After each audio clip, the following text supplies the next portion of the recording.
একটি ক্ষুধার্ত এতিম শিশু এক টুকরো মাংসের আশায় দরজায় দাঁড়িয়ে আর বিনিময় পেল লাঠির আঘাত। সেই শিশুর চোখের পানি দেখে আল্লাহ চুপ থাকেননি। নাজিল হলো সূরা আল মাউন, 7টি আয়াত, যা আজও প্রতিটি মুসলমানের বুকে আয়না ধরে এবং জিজ্ঞেস করে, তুমি কি সত্যি ঈমানদার? ঘটনাটি বুঝতে হলে আমাদের সেই সময়ে যেতে হবে যখন আরবের বুকে মক্কা নগরী। দূর থেকে দেখলে মনে হয় পাথরের বুকে গড়ে ওঠা এক স্বপ্নের শহর। চারদিকে পাহাড়, মাঝখানে কাবা ঘর, আর সেই কাবাকে ঘিরে কুরাইশদের আধিপত্য। মক্কা শুধু একটি শহর ছিল না, এটি ছিল তখনকার আরব জগতের রাজনৈতিক, ধর্মীয় এবং বাণিজ্যিক কেন্দ্র। কুরাইশরা সেই শহরের প্রভু। তারা বংশমর্যাদায় গর্বিত, সম্পদে ঐশ্বর্যশালী, ক্ষমতায় অপ্রতিদ্বন্দ্বী। কিন্তু এই ঝলমলে বাহ্যিক আভার আড়ালে লুকিয়েছিল এক ভয়াবহ অন্ধকার। সেই অন্ধকারের নাম ছিল জাহেলিয়াত, অজ্ঞতার যুগ। যে যুগে কন্যা সন্তানকে জীবন্ত মাটিতে পুঁতে ফেলা হতো, যে যুগে দাসদের পশুর চেয়েও কম মূল্য দেওয়া হতো, যে যুগে এতিম শিশুর কান্না শুনেও মানুষের হৃদয়ে কোনো কম্পন হতো না, যে যুগে দুর্বলের অধিকার ছিল না, কেবল শক্তিশালীর ইচ্ছাই ছিল আইন। এই শহরে বাস করতেন অনেক প্রভাবশালী মানুষ। তাদের মধ্যে কয়েকজনের কথা বলতে হবে, কারণ তাদের কর্মকাণ্ড ঘিরেই নাজিল হয়েছিল পবিত্র কুরআনের 107তম সূরা, সূরা আল মাউন। প্রথম নামটি হল আবু সুফিয়ান ইবনে হার্ব। কুরাইশ নেতাদের মধ্যে তিনি ছিলেন সম্পদশালী এবং প্রভাবশালী। প্রতি সপ্তাহে তার উঠান থেকে উটের জবাইয়ের ঘ্রাণ ছড়িয়ে পড়ত সারা মহল্লায়। বড় বড় ডেগে রান্না হতো মাংস, আর সেই ভোজে উপস্থিত থাকত মক্কার গণ্যমান্য মানুষেরা। আবু সুফিয়ানের আতিথেয়তার খ্যাতি ছিল ঠিকই, কিন্তু সেই আতিথেয়তা কেবল সমকক্ষ বা উচ্চবর্গের জন্য। দুর্বল, অসহায়, এতিম এই মানুষগুলো তার কাছে ছিল কার্যত মানুষ নয়। একদিনের কথা, মক্কার রোদ তখন মাথার উপর আগুন ঢালছে, খরতাপে পজঘাট ফাটছে।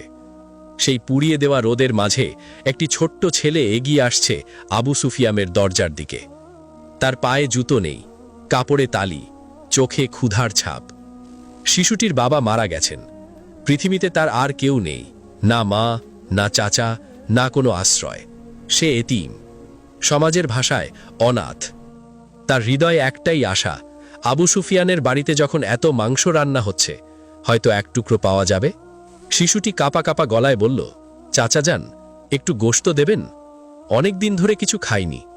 আবু সুফিয়ান তাকিয়ে দেখলেন, তার চোখে কোনো মায়া নেই, করুণা নেই। সেই চাহনিতে যেন শিশুটি একটি উপদ্রব মাত্র।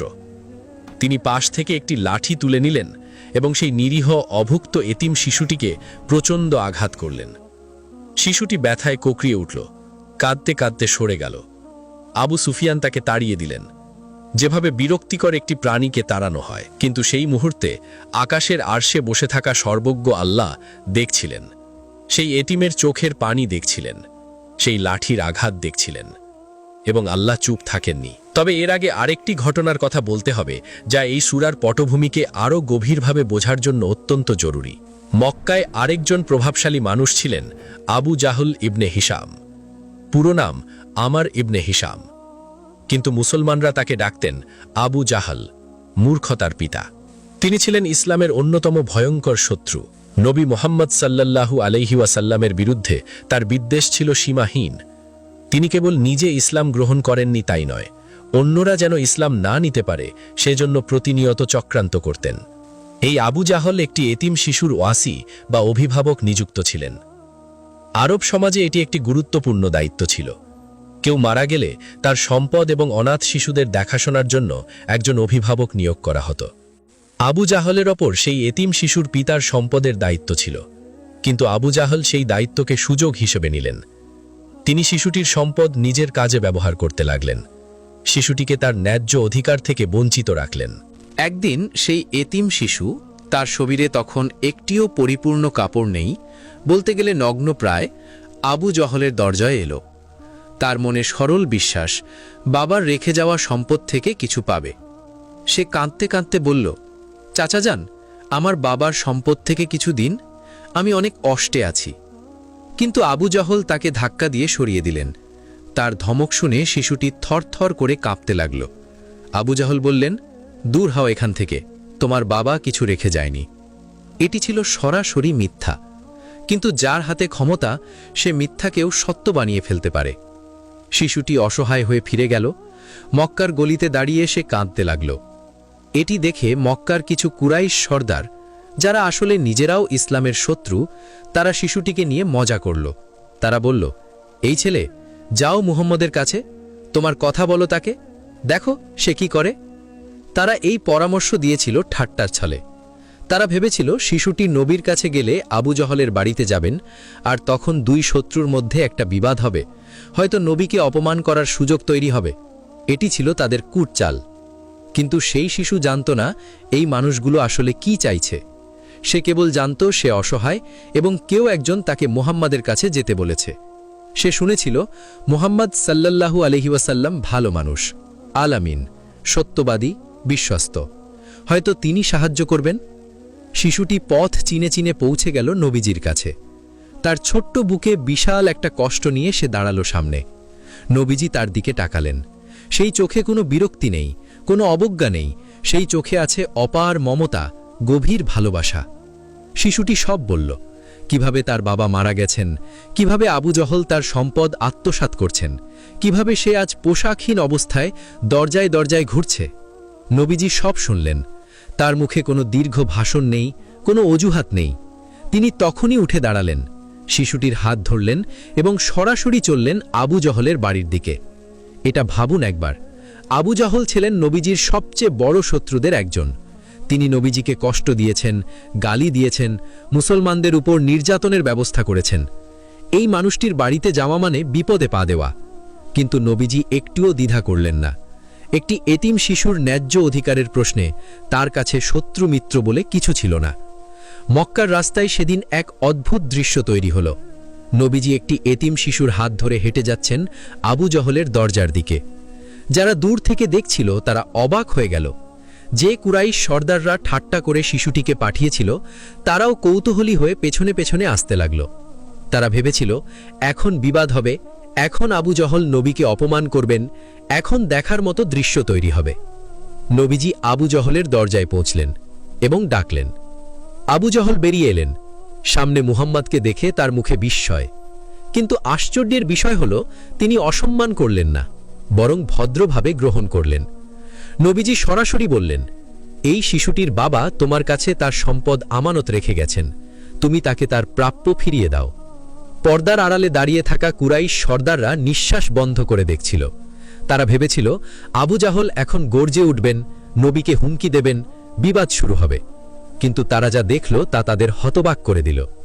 আবু জাহল, সেই ভয়ঙ্কর আবু জাহল, চুপ করে ভেতরে গেলেন এবং সেই এটিম শিশুর সমস্ত সম্পদ নিয়ে এসে তার সামনে রেখে দিলেন।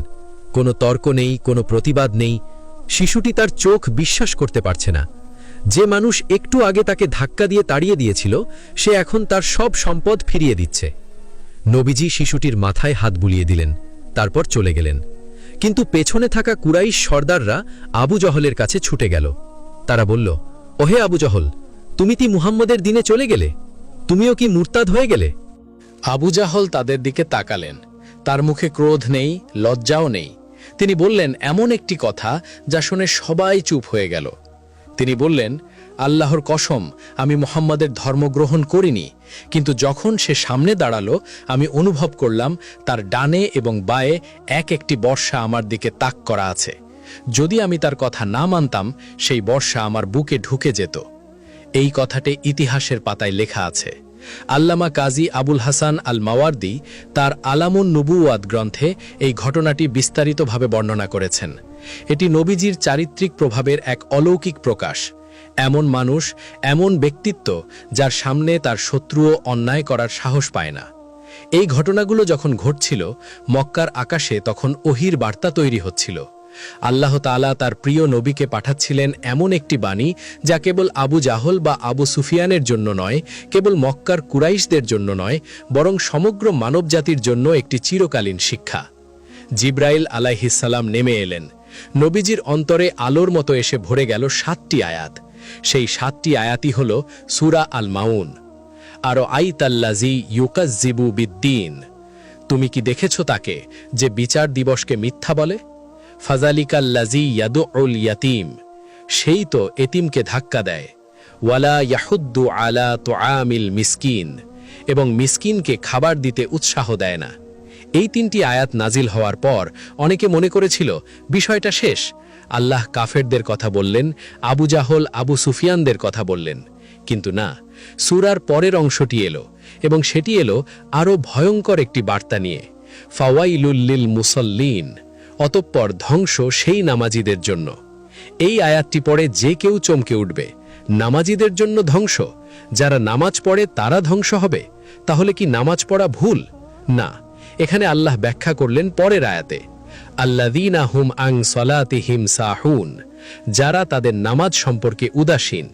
আল্লাযীনা হুম ইউরাউন, যারা লোক দেখানোর জন্য কাজ করে। এই আয়াতটি একটি ছুরির মতো বুকে বিঁধে যায়। রিয়া, লোক দেখানো আমল, এটি ইসলামের একটি মারাত্মক ব্যাধি। রিয়াকারী মানুষ ইবাদত করে কিন্তু আল্লাহর জন্য নয়। সে নামাজ পড়ে কিন্তু আল্লাহকে দেখাতে নয়, মানুষকে দেখাতে। সে দান করে কিন্তু আল্লাহর সন্তুষ্টির জন্য নয়, সমাজে প্রশংসা পাওয়ার জন্য। মদিনায় এমন কিছু মানুষ ছিল যারা মুসলমানদের সাথে জামাতে নামাজ পড়ত, কারণ না পড়লে মানুষ জানবে সে মুনাফিক। কিন্তু একা থাকলে নামাজ পড়ত না। তাদের নামাজ আল্লাহর কাছে পৌঁছাত না, কারণ সেই নামাজের কিবলা ছিল কাবা ঘর নয়, মানুষের দৃষ্টি। ওয়ায়ামনাউন আল মাউন, এবং নিত্য ব্যবহার্য সামান্য জিনিস দিতেও বিরত থাকে। এই শেষ আয়াতটি, সূরার নামটি এসেছে এখান থেকেই। মাউন শব্দের অর্থ নিয়ে পণ্ডিতদের মধ্যে কিছুটা মতভেদ আছে, তবে বেশিরভাগ মুফাসসিরের মতে মাউন হল সেই ছোট ছোট নিত্য ব্যবহার্য জিনিস যা মানুষ একে অপরকে ধার দিয়ে থাকে। হাঁড়ি পাতিল, বালতি, সুই সুতো, কুঠার ইত্যাদি। কেউ বলেছেন এটি জাকাতের কথাও বোঝায়, কেউ বলেছেন এটি সামান্য সাহায্যের কথা বোঝায়। এই 7টি আয়াত মিলে একটি সম্পূর্ণ ছবি তৈরি হয়। সেই ছবিতে 2 ধরনের মানুষ আছে। প্রথম হলো সরাসরি কাফের, যে মুখে বলে বিচার দিবস নেই এবং কাজেও সেটা দেখায়। সে এতিমকে ধাক্কা দেয়, মিসকিনকে খাওয়াতে উৎসাহ দেয় না। দ্বিতীয় হলো মুনাফিক, যে মুখে ইমানদার কিন্তু নামাজে উদাসীন, লোক দেখানোর জন্য ইবাদত করে এবং সামান্য জিনিস দিতেও কার্পণ্য করে। প্রিয় পাঠক, আমি কি প্রতিদিন এই প্রশ্নগুলোর মুখোমুখি হই? আমার ঈমান কি কেবল মুখের কথা, নাকি এটি আমার প্রতিটি কাজে ছড়িয়ে আছে? এই প্রশ্নগুলো নিয়ে ভাবতে ভাবতে আল্লাহর কাছে দোয়া করি, তিনি যেন আমাদের সবাইকে সত্যিকারের মুমিন হবার তৌফিক দেন, এতিমের পাশে থাকার শক্তি দেন, আন্তরিক ইবাদতের নূর দেন, এবং সেই ছোট ছোট মানবিক কাজগুলো করার হিম্মত দেন যা আসলে জান্নাতের পথ। আমিন।